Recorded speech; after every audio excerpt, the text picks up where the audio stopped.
बॉलीवुड पोल खोल के नए एपिसोड में आपका स्वागत है। और भाई साहब, अगर आपने अभी तक मेरा चैनल सब्सक्राइब नहीं किया तो कर लो। देखो, घंटी नहीं दबाओगे तो आपको नहीं पता चलेगा जब मैं नया वीडियो डालूंगा, तो फौरन ही घंटी दबा दो। बात को समझो मेरी। आप में से बहुत सारे लोगों ने कहा कि मुझे 20-25 मिनट से ज्यादा लंबा वीडियो नहीं बनाना चाहिए, तो मैं कोशिश कर रहा हूं कि ये वीडियो छोटा रहे, बड़ा ना हो। जितने भी बॉलीवुड वाले हैं वो अपने नाकारे बच्चों को लॉन्च करते ही रहते हैं जिनमें जीरो टैलेंट होता है, और यही वजह है कि लॉन्च हो तो जाते हैं लेकिन सरवाइव नहीं कर पाते।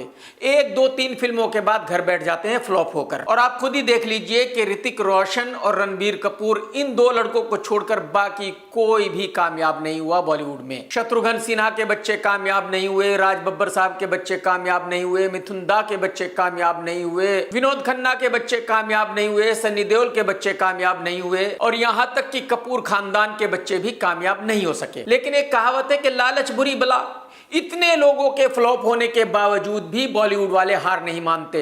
हर बॉलीवुड वाले को अपने बेटे को लॉन्च करना ही करना है। आप खुद ही देख लीजिए कि अनिल शर्मा अपने नाकारे बेटे को हीरो बनाना चाहता है जिसमें जीरो टैलेंट है, जो मीठा दिखता है। अनिल शर्मा 3-4 फिल्में इसके लिए बना चुका है और बिल्कुल सब की सब सुपर फ्लॉप रही। यही हाल अर्जुन कपूर का है, यही हाल वरुण धवन का है, लेकिन इसके बावजूद भी बॉलीवुड वाले हार मानने वाले नहीं है। बॉलीवुड में एक डायरेक्टर है इंदर कुमार साहब। अब इंदर कुमार अपने बेटे को लॉन्च कर रहे हैं। इस लड़के का नाम है अमन कुमार, और इस लड़के के लिए एक फिल्म बनाई जा रही है, तेरा यार हूं मैं। और जानते हो इस फिल्म को डायरेक्ट कौन करेगा? इस फिल्म को डायरेक्ट करेगा गधा महाफ्लॉप मिलाप जवेरी। वही मिलाप जवेरी जो अब तक कई सारी सुपर डुपर डिजास्टर फिल्में बना चुका है। सेक्स फिल्में भी बनाने की कोशिश की इस लड़के ने, वहां भी फ्लॉप ही रहा, क्योंकि एक नंबर का गधा है ये। आमिर खान और अजय देवगन ने इंदर कुमार के साथ काफी फिल्में की। यही वजह है कि इस फिल्म के लॉन्च के मौके पर अजय देवगन और आमिर खान दोनों ही मौजूद थे। लेकिन सबसे बड़ी प्रॉब्लम यह है कि इस लड़के में -1 भी टैलेंट नहीं है। भाई साहब, इसकी शक्ल पे आप देखोगे ना तो आपको लगेगा भाई ये लड़का भी हीरो हो सकता है। कैसे हो सकता है? कौन से तरीके से हो सकता है? मतलब अगर ये इंदर कुमार का बेटा नहीं होता ना भाई साहब, तो ये ऑटो रिक्शा भी नहीं चला सकता था, आप यकीन कीजिए। लेकिन इंदर कुमार साहब की भी क्या गलती है जब कोई बाहर का एक निर्माता इंदर कुमार को फंस गया है, जो अपने 20-30 करोड़ रुपए उड़ाने के लिए तैयार हो गया है। जितने भी निर्माता बाहर से आते हैं उनको फिल्में बनाने का शौक होता है, वो किसी ना किसी बॉलीवुड वाले के हत्थे चढ़ जाते हैं। और ये तो मैं आपको कितनी बार बता चुका हूं कि बॉलीवुड वाले उस निर्माता को ऐसा निचोड़ते हैं कि वो बेचारा आता तो है प्लेन में बैठकर, लेकिन जाता है चप्पल पहनकर ट्रेन में बैठकर। डायरेक्टर रोहित शेट्टी और अजय देवगन एक साथ में अब तक 10 फिल्में कर चुके हैं। एक्चुअली किसी जमाने में रोहित शेट्टी काजोल का स्पॉट बॉय हुआ करता था, उसको डायरेक्टर बनाने वाला अजय देवगन ही है। और यही वजह है कि आज भी रोहित अजय की बहुत ज्यादा रेस्पेक्ट करता है। आज भी रोहित शेट्टी ऑन कैमरा ये कहता है कि आज मैं जो भी कुछ हूं वो अजय की वजह से हूं। और अब रोहित अजय के साथ गोलमाल 5 बनाने जा रहा है, इसका ऑफिशियली ऐलान हो गया है। गोलमाल एक बहुत ही फेमस और हिट फ्रेंचाइज है। फिल्म गोलमाल के अपने दर्शक हैं, तो जाहिर सी बात है अगर गोलमाल 5 बनेगी तो चलेगी ही। तकरीबन 10 दिन के पहले कार्तिक आर्यन की फिल्म भूल भुलैया 3 रिलीज हुई थी और यह फिल्म ब्लॉकबस्टर हो चुकी है। पहले 10 दिन में इस फिल्म ने 200 करोड़ से ज्यादा का बिजनेस किया है, यानी कि ये फिल्म 200 करोड़ क्लब में तो एंटर हो गई है। लेकिन अगले 10-15 दिन में ये फिल्म 300 करोड़ क्लब में एंटर हो जाएगी, ऐसा मैं 100% कह सकता हूं। उसकी वजह यह है कि 6 दिसंबर तक कोई नई बड़ी फिल्म रिलीज नहीं हो रही है। हार्दिक पांड्या और उसकी वाइफ नताशा का ऑफिशियली डिवोर्स हो गया है। इन दोनों का एक बेटा है, और बहुत सारे लोग ऐसा मान रहे थे कि भाई नताशा डिवोर्स के बाद अपने देश चली जाएगी, यानी कि सर्बिया चली जाएगी। लेकिन अब नताशा ने कहा है कि मैं सर्बिया नहीं जाने वाली हूं, मैं मुंबई में ही रहूंगी। मैं आपको ये बता दूं कि सर्बिया यूरोप में है, जहां लोग जाने के लिए मरते हैं, लेकिन ये लड़की वहां नहीं रहना चाहती, ये लड़की मुंबई में ही रहेगी। इसकी वजह यह है कि एक्चुअली ये सर्बिया की एक बहुत गरीब फैमिली की लड़की है, इनके पास वहां कुछ है ही नहीं, तो जाहिर सी बात है वहां जाकर क्या करेगी। और ऊपर से इसको वहां कोई पहचानता भी नहीं। भाई बॉलीवुड फिल्में वहां देखी ही नहीं जाती, तो जाहिर सी बात है इसको कौन पहचानेगा। और यही वजह है कि इस लड़की को मुंबई में ही रहना पड़ेगा, ये मुंबई छोड़कर नहीं जा सकती। और अगर मुंबई छोड़कर वहां जाएगी भी तो क्या कमाएगी, क्या खाएगी, घर कैसे चलेगा। जाहिर सी बात है जो कुछ भी ये कमाती है मुंबई से ही कमाती है, तो कहां रहना पड़ेगा, मुंबई में ही रहना पड़ेगा। और हार्दिक इतना सियाना है कि उसने अपने नाम पर कुछ रखा हुआ ही नहीं था, तो डिवोर्स के बाद इसको कुछ मिला ही नहीं। हार्दिक ने सब कुछ अपनी मां के नाम पर रखा हुआ था। देखो कितना सियाना लौंडा है ये, कितना बड़ा चालू है यार, ये हद है यार। तो एक्चुअली नताशा ने डिवोर्स के बाद ये किया कि दिशा पता नहीं का बॉयफ्रेंड छीन लिया और अब उसके साथ रह रही है। लेकिन ये इस लड़की ने क्लियर कर दिया है कि मैं मुंबई में ही रहूंगी, मैं मुंबई से वापसी नहीं जाऊंगी। मैडम आप जा भी नहीं पाएंगे, आप कैसे जाएंगी। फाइनली अर्जुन कपूर ने ऑफिशियली ये कह दिया है मीडिया के सामने कि हाँ मेरा आंटी मलाइका अरोरा से डिवोर्स हो गया है, यानी कि ब्रेकअप हो गया है। अर्जुन ने मीडिया के सामने ये भी कहा कि जब मैं आंटी मलाइका अरोरा के साथ था तो उस वक्त मैं बहुत ही ज्यादा डिप्रेशन में रहता था, मैं बहुत ज्यादा परेशान था, मेरी समझ में नहीं आ रहा था कि मेरी जिंदगी को क्या हो गया, मेरी समझ में नहीं आ रहा था कि मैं खुश कैसे रहूं। अर्जुन भाई मुझे पूरी हमदर्दी है कि जो आपके साथ हुआ वो ठीक नहीं हुआ, लेकिन एक्चुअली ठीक हुआ, क्योंकि एक्चुअली अर्जुन भाई ये सारा कांड करने वाला ही तू है। उस लड़की का उसके हस्बैंड के साथ डिवोर्स कराने वाला ही तू है। तो तुझे उस वक्त नहीं पता था कि भाई एक बूढ़ी औरत के साथ तू जिंदगी भर कैसे रहेगा। उस वक्त तो तू इतना जोश में था कि अरे एज क्या होती है, कुछ नहीं होती, मैं मलाइका से ही शादी करूंगा। अर्जुन बेटा तो ये मान ले कि दुनिया में जितनी भी कहावत बनी है ना वो बहुत सोच समझ कर बनी है। अगर दुनिया में एक कहावत है कि खाने के दांत और होते हैं और दिखाने के और होते हैं, तो ये 100% सच है। तो एक्चुअली दिखावे के दांतों से खाना नहीं खाया जा सकता। तो अगर आप ये कहते हो कि अरे एज से कोई फर्क नहीं पड़ता, तो ये सिर्फ कहने की बातें हैं।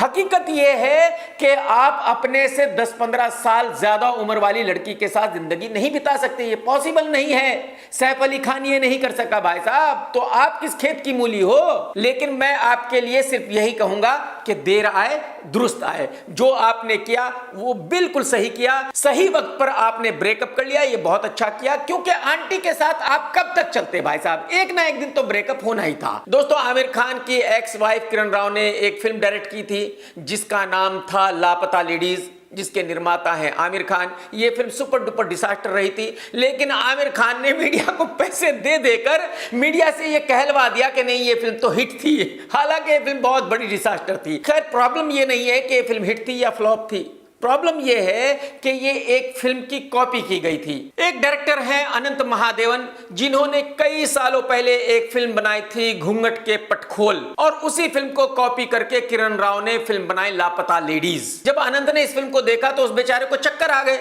उसकी समझ में नहीं आया कि भाई कोई भी दूसरा आदमी उससे बिना पूछे उसकी फिल्म को कॉपी करके एक नई फिल्म कैसे बना सकता है। लेकिन आमिर खान ठहरा बहुत बड़ा कॉपी मास्टर, तो उसने अनंत से पूछा ही नहीं और पूछे बिना ही उसकी फिल्म पर एक नई फिल्म बना दी। और जैसे ही अनंत ने यह कहा कि भाई लापता लेडीज मेरी फिल्म की कॉपी है, वैसे ही आमिर खान ने दबा के पैसे खर्च किए और उस फिल्म को सभी जगह से हटवा दिया। आज की तारीख में ना ही वो फिल्म ओटीटी पर कहीं अवेलेबल है, ना ही यूट्यूब पर अवेलेबल है। कहने का मतलब यह है कि उस फिल्म का नामो निशान मिटा दिया आमिर खान ने, यह साबित करने के लिए कि इसकी जो फिल्म है लापता लेडीज वो ओरिजिनल फिल्म है। आप अंदाजा लगाइए कितना खतरनाक इंसान है ये। और अनंत महादेवन ने भी अपने इंटरव्यू में यही कहा कि भाई आमिर खान बहुत बड़ा आदमी है, बहुत खतरनाक आदमी है। जाहिर सी बात है मेरी हैसियत नहीं है उससे लड़ने की, अगर मैं उससे लड़ूंगा तो हार ही जाऊंगा, तो मुझे लड़ने की जरूरत नहीं है। लेकिन उम्मीद करता हूं कि एक ना एक दिन आमिर खान मुझे कॉल करेगा और ये कहेगा कि भाई सॉरी मैंने आपकी फिल्म को कॉपी किया था। लेकिन मैं गारंटी के साथ कहता हूं अनंत जी कि आमिर खान आपको जिंदगी में कभी कॉल नहीं करेगा। एक कहावत है कि जितना छोटा उतना खोटा, आमिर खान वही है। आमिर खान अपनी गलती कभी नहीं मानेगा, आमिर खान आपको कॉल कभी नहीं करेगा, आमिर खान ये कभी कबूल नहीं करेगा कि उसने आपकी फिल्म को कॉपी किया था। 15-20 साल पहले एक एक्ट्रेस हुआ करती थी ईशा कॉपीकर, छोटी मोटी एक्ट्रेस थी, कोई बड़ी एक्ट्रेस तो थी नहीं। और छोटी मोटी एक्ट्रेस का टारगेट क्या होता है, यही कि भाई एक रिच आदमी से शादी कर ले और जिंदगी सेफ हो जाए। तो वही इसने किया। इसने एक बहुत रिच आदमी टिम्मी नारंग से शादी करके बॉलीवुड को छोड़ दिया था। लेकिन ये बात तो तो मैं आप लोगों को कितनी बार बता चुका हूं कि जो लड़की एक बार हीरोइन बन गई वो मरते दम तक हीरोइन ही रहना चाहती है। वो मरते दम तक कुछ ऐसा करते रहना चाहती है कि लोग उसे पहचाने। तो जाहिर सी बात है, ईशा कोप्पिकर घर में कितने दिन बैठती? तो 10-12 साल बैठी और फिर जाहिर सी बात है ऊब गई। फिर इसको लगने लगा कि भाई मैंने तो जिंदगी बर्बाद कर ली अपनी। तो ईशा ने 2009 में शादी की थी और 2023 में डिवोर्स ले लिया था, यानी कि तकरीबन 12 साल के बाद। और मैं ऐसा मानता हूं कि अगर किसी हीरोइन की 12 साल तक शादी चल गई तो यह बहुत बड़ी बात है। अगर किसी हीरो की 12 साल तक शादी चल गई तो यह बहुत बड़ी बात है। एक्चुअली किसी भी हीरो हीरोइन की 10-15 साल शादी तभी चल सकती है जब उन दोनों में से कोई एक कंप्रोमाइज करे, यानी कि कोई एक अपनी आंखें बंद कर ले कि भाई तू जो कर रहा है कर, मुझे कोई प्रॉब्लम नहीं है। तो ईशा ने अपने एक इंटरव्यू में कहा है कि मेरा और मेरे हस्बैंड का रिश्ता ऐसा हो गया था जैसे कि 10-12 साल एक जगह पानी रुक जाता है और सड़ जाता है।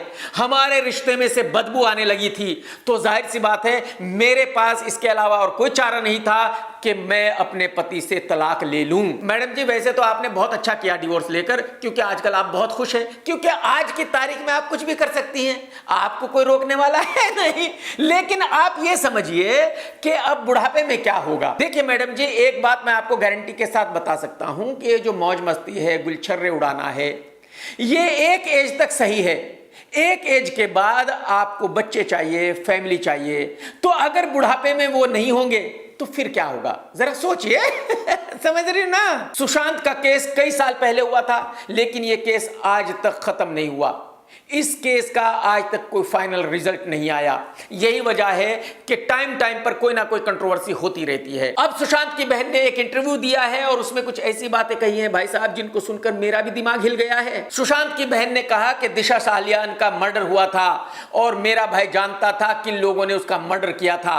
यही वजह है कि मेरा भाई उन लोगों के नाम दुनिया को बताना चाहता था। सुशांत की बहन ने यह भी कहा कि जिस दिन मेरे भाई की मौत हुई उस दिन उसके घर के कैमरे भी काम नहीं कर रहे थे, जो बिल्डिंग के कैमरे हैं वो भी काम नहीं कर रहे थे, और जो आसपास की बिल्डिंगें हैं उनके भी कैमरे काम नहीं कर रहे थे, यानी कि सबको बंद कर दिया गया था। सुशांत की बहन ने यह भी कहा कि मेरा भाई कभी भी अपने बेडरूम का दरवाजा बंद नहीं करता था, लॉक नहीं करता था, और उसके पास एक गुच्छा होता था जिसमें सभी चाबियां होती थी। लेकिन जिस दिन यह घटना हुई उस दिन मेरे भाई के रूम का दरवाजा लॉक था और जो चाबी थी वो गुच्छे में नहीं थी, चाबी गायब थी। सुशांत सिंह की बहन ने यह भी बताया कि पोस्टमार्टम रिपोर्ट से यह खुलासा हुआ है कि सुशांत के जिस्म पे बहुत जगह चोटें लगी हुई थी, उसका पैर टूटा हुआ था। सुशांत की बहन ने यह भी बताया कि जहां वो लटका हुआ था वहां आराम से उसके पैर बेड पर टिक रहे थे, तो फिर खुदकुशी कैसे हुई। और सुशांत की बहन ने यह भी कहा कि चलो हम सब चीजों को इग्नोर कर देते हैं और ये मान लेते हैं कि खुदकुशी है,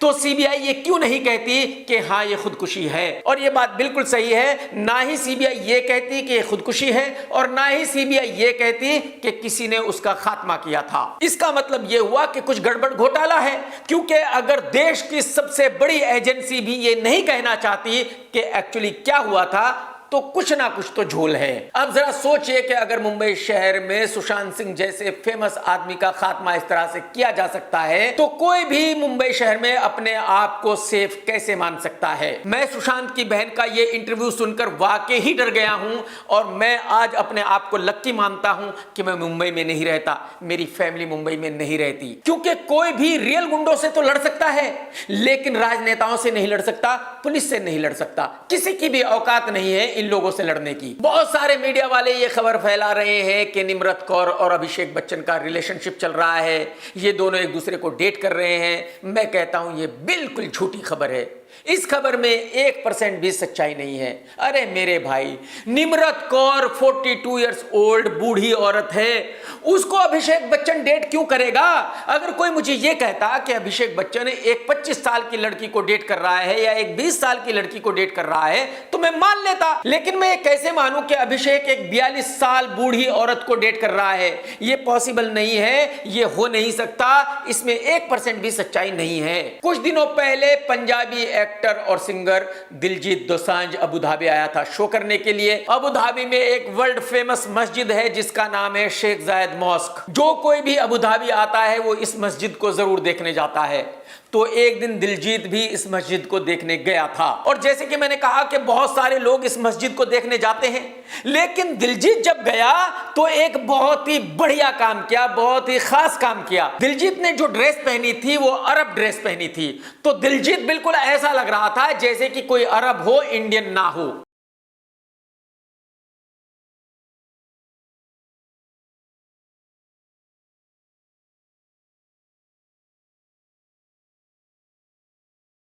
और जब मैंने ये वीडियो देखा तो 1-2 मिनट तो मेरी भी समझ में नहीं आया कि ये कोई अरब है या दिलजीत है। बाद में जाकर मैंने देखा कि ये तो दिलजीत ही है जो एकदम अरब लग रहा है। भाई जबरदस्त ड्रेस पहनी है भाई ने। तो मेरे ख्याल में अगर आगे चलकर किसी फिल्म में दिलजीत एक अरब का रोल करेगा तो भाई साहब बिल्कुल परफेक्ट लगेगा। बॉलीवुड में एक पोतड़ों की बिगड़ी हुई एक्ट्रेस है भूमि पेडनेकर। इसने कपिल शर्मा के शो पर खुद ही ये कहा था कि मैं कभी किसी को मना नहीं करती, मैं अगर किसी को मना करती हूं तो मेरा दिल दुख जाता है। मुझे ऐसा लगता है कि यार मैंने इसको मना क्यों किया है।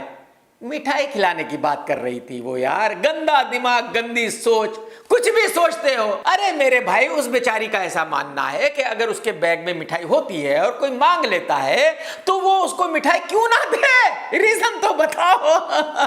तो अब भूमि ने कहा है कि बहुत सारे लोग मुझसे यही सवाल पूछते हैं कि शादी कब करोगी, शादी कब करोगी, शादी कब करोगी। मुझे शादी करने की कोई जल्दी नहीं है। मैडम जी, आपको शादी करने की जरूरत क्या है, पहले तो आप मुझे वो बताओ। जो शादी के बाद होता है वो सब तो हो ही रहा है, तो फिर शादी क्यों करनी है आपको, वो तो समझाओ मुझे। देखो भूमि मैडम, मेरी बात मानो, आपकी शादी 2 दिन भी नहीं चलेगी, तो बेहतर है आप शादी ना करो। जैसे रह रही हो बिल्कुल ठीक है, परफेक्ट है, बात को समझो। दोस्तों, ये तो आप सभी जानते हैं कि कार्तिक आर्यन की फिल्म भूल भुलैया 3 बहुत बड़ी हिट हो चुकी है। और कुछ सालों पहले कार्तिक की एक फिल्म आई थी पति पत्नी और वो।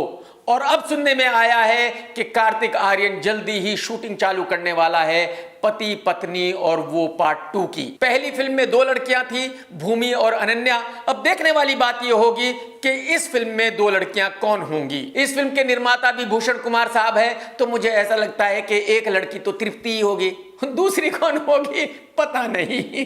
बॉलीवुड का एक डायरेक्टर है आनंद एल रॉय, लेकिन ये बॉलीवुड के एक्टरों के साथ कम फिल्में बनाता है और धनुष के साथ ज्यादा फिल्में बनाता है। तो अब आनंद अपनी नई फिल्म शुरू करने वाला है धनुष के साथ। फिल्म का नाम है तेरे इश्क में, और इस फिल्म की हीरोइन होगी सूखी लकड़ी कृति सेनन।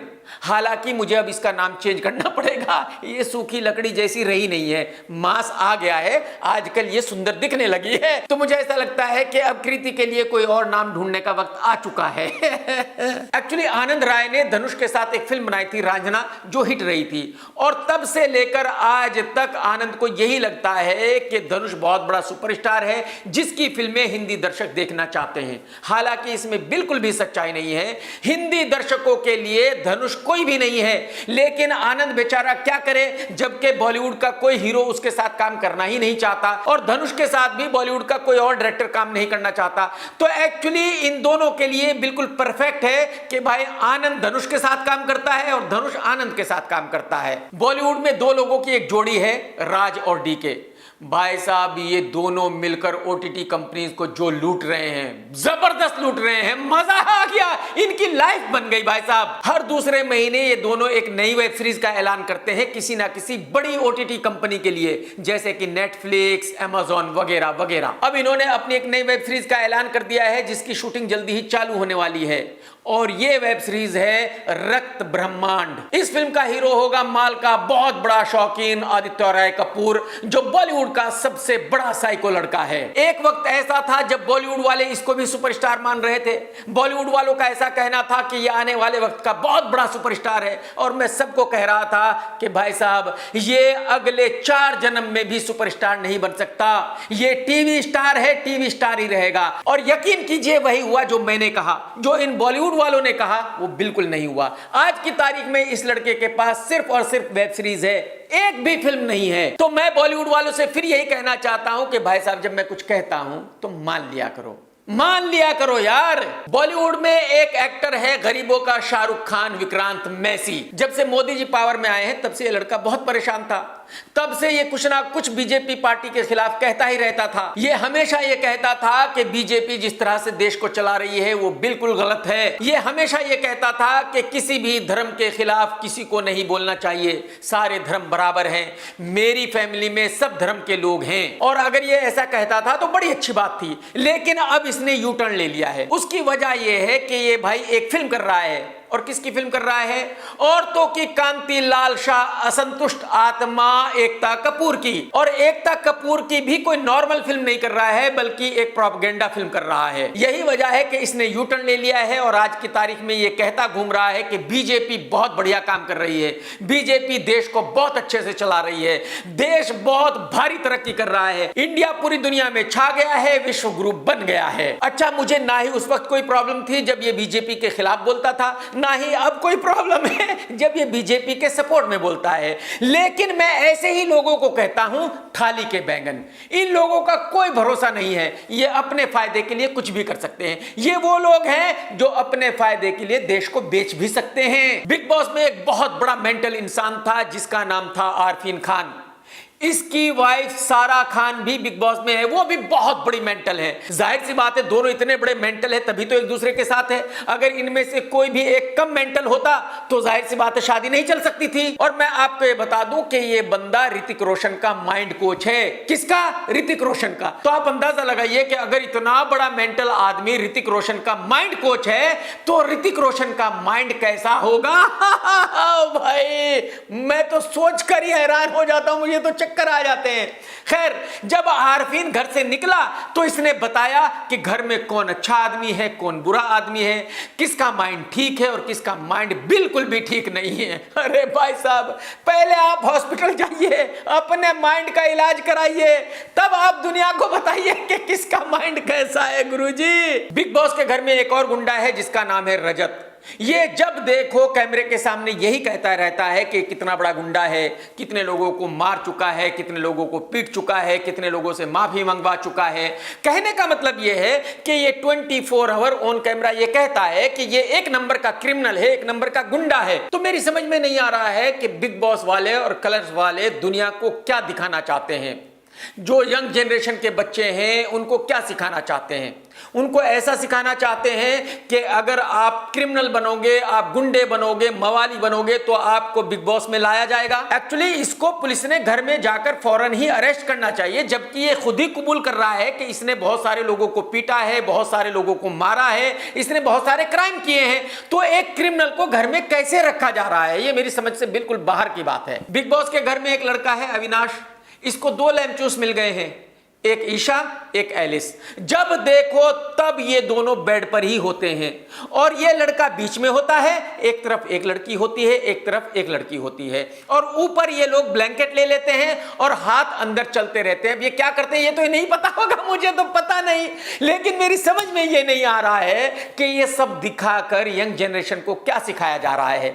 मेरी समझ में नहीं आ रहा है कि ये लड़कियां किस फैमिली की हैं, ये कौन सी फैमिली से आती हैं। एलिस तो बेचारी कही चुकी है कि ना उसका फादर है ना उसकी मदर है, तो जाहिर सी बात है उसको तो कोई पूछने वाला नहीं है। लेकिन ईशा के तो घर वाले होंगे, वो ईशा के घर वाले तो देख रहे होंगे, लेकिन ये भी किसी ऐसी फैमिली से ही होगी, जाहिर सी बात है। अरे भाई ये तो सबको पता है कि आप जवान हो, जाहिर सी बात है आप कुछ ना कुछ करोगे, लेकिन कहीं ऐसी जगह कर लो जहां दुनिया ना देखे। दुनिया के सामने कैमरों पे क्यों दिखा रहे हो, क्यों ये सब कुछ कर रहे हो यार। बॉलीवुड में एक लड़की है बर्फी जावेद, ये नंगी हो होकर फेमस हो गई है, अजीब अजीब ड्रेसेस पहनती है। अब इस लड़की ने बहुत ही मायूस होकर यह कहा है कि वो दिन कभी नहीं आएगा जब बॉलीवुड वाले मुझे एक्सेप्ट करेंगे, वो दिन कभी नहीं आएगा जब बॉलीवुड वाले मुझे फिल्मों में काम देंगे। तुझे फिल्मों में काम देंगे? अरे मैडम, मतलब आपको ऐसा लगता है कि अगर बॉलीवुड में कोई लड़की आएगी और वो सड़कों पर नंगी घूमने लगेगी तो बॉलीवुड वाले कहेंगे कि मैडम आइए, आप हमारी फिल्म में मेन लीड हीरोइन का रोल कीजिए, क्योंकि आप बहुत ही कमाल का काम कर रही हो, आप सड़कों पर नंगी घूम रही हो। अरे मैडम जी, कुछ तो मर्यादा रखिए। बॉलीवुड वाले आपको क्यों काम देंगे? बिल्कुल सही कह रही हो आप। जिंदगी में कभी भी बॉलीवुड वाले तुमको काम नहीं देंगे, छोटा सा रोल भी नहीं देंगे, बड़े रोल की तो बात ही छोड़ दीजिए। आप सभी जानते हैं कि अजय देवगन पान मसाला का ऐड किया करता है और लोग इस बात पर उसका बहुत मजाक भी बनाते हैं, जुबां केसरी भी उसको कहा जाता है। अब जब एक मीडिया वाले ने अजय देवगन से ऑफिशियली पूछा कि सर जब लोग आपका मजाक बनाते हैं, आपको जुबां केसरी कहते हैं, तो क्या आपको बुरा लगता है? तो अजय देवगन ने कहा कि मुझे घंटा फर्क नहीं पड़ता लोग क्या कहते हैं, मुझे जो करना है मैं वो करूंगा, मुझे कोई रोक नहीं सकता। मैं पान मसाला का ऐड करता आया हूं, आगे भी करूंगा। मुझे इससे कोई फर्क नहीं पड़ता कि पब्लिक को इससे नुकसान होता है या फायदा होता है। मुझे पैसे मिलते हैं और मैं पैसे लेकर इस पान मसाला को एंडोर्स करता हूं, बात खत्म। तो अजय ने अपनी तरफ से बिल्कुल क्लियर कर दिया है कि भाई उनको घंटा फर्क नहीं पड़ता कि पब्लिक का नुकसान होता है या फायदा होता है। वो अगर कोई भी काम करता है तो अपने फायदे के लिए करता है। तो जब उसको पैसे मिलते हैं तो वो पान मसाला का ऐड क्यों नहीं करेगा? अगर लोगों को कैंसर होता है, लोग कैंसर से मरते हैं, तो ये उनकी प्रॉब्लम है, मेरी कोई प्रॉब्लम नहीं है। तो अजय ने तो बड़ी ही ईमानदारी से अपनी बात कह दी। अब ये लोगों को डिसाइड करना है कि भाई उनको अजय देवगन की फिल्म देखनी है या नहीं देखनी है। जो अजय देवगन कर रहा है वो उनको पसंद आ रहा है या नहीं आ रहा है, बात खत्म। कसम राजस्थान के उस काले हिरन की जिसने खुद को गोली मार ली थी, आप सभी जानते हो मुकेश गन्ना को। ये कोई ना कोई कंट्रोवर्सी करता रहता है न्यूज में रहने के लिए। बहुत दिनों से ये कह रहा है कि मैं एक फिल्म बनाने वाला हूं, बहुत बड़ी फिल्म बनाने वाला हूं जिसका नाम होगा शक्तिमान। कभी इसका एक टीवी शो आया करता था शक्तिमान। अब मुकेश गन्ना उसी टीवी सीरियल पर एक फिल्म बनाना चाहता है, क्योंकि मुकेश गन्ना को ऐसा लगता है कि अगर ये फिल्म बनेगी तो लोग अपना घर बार मकान दुकान बेचकर इस फिल्म को देखने जाएंगे। मेरी समझ में नहीं आता ये कौन लोग हैं जिनको ये यकीन है कि अगर आज शक्तिमान बनेगी तो लोग शक्तिमान को देखेंगे। अरे शक्तिमान को घंटा कोई देखेगा? मुकेश गन्ना का ड्राइवर नाई धोबी कसाई हलवाई भी उसको देखने नहीं जाएगा। पब्लिक की तो बात ही छोड़ दीजिए। और डबल ढोल की रणवीर सिंह जैसा एक्टर मुकेश गन्ना के ऑफिस में गया था माफी मांगने के लिए, मुकेश गन्ना से रिक्वेस्ट करने के लिए कि अपनी फिल्म में मुझे ले लो। मेरी समझ में नहीं आता कि ये एक्टर किस तरह से सोचते हैं। इन एक्टरों को किस तरह से ये यकीन है कि आज की तारीख में अगर शक्तिमान पर फिल्म बनेगी तो पब्लिक उस फिल्म को देखेगी। अरे भाई साहब माफ कर दो यार, माफ कर दो मुझे। बॉलीवुड के जितने भी एक्टर ऐसा सोचते हैं कि शक्तिमान पर फिल्म बनेगी तो चलेगी, वो पागल हो चुके हैं, मेंटली डिस्टर्ब हैं, क्योंकि कोई भी सही दिमाग वाला आदमी ये बात नहीं कह सकता। डायरेक्टर अनिल शर्मा के मीठे बेटे की एक फिल्म आ रही है जिसमें नाना पाटेकर भी है। इस फिल्म का पहला गाना रिलीज कर दिया गया है पादों के झरोखों से। भाई साहब ऐसा गाना है कि अगर आप सुनेंगे तो आपके कानों से खून निकलने लगेगा, आपकी आंखों से आंसू टपकने लगेंगे, आपको समझ नहीं आएगा कि ये आप क्या सुन रहे हो। ये इतना वाहियात गाना है कि ऐसे गाने 80s 90s में भी नहीं बनते थे, आज की तो बात ही छोड़ दीजिए। और ऊपर से इस लड़के की एक्टिंग, हाय हाय हाय हाय हाय हाय, कसम से इस लड़के को एक्टिंग करते हुए देखता हूं ना भाई साहब तो मुझे चक्कर आने लगते हैं। अरे अनिल शर्मा साहब, अरे अनिल शर्मा साहब, कुछ तो रहम कीजिए, कुछ तो मर्यादा रखिए।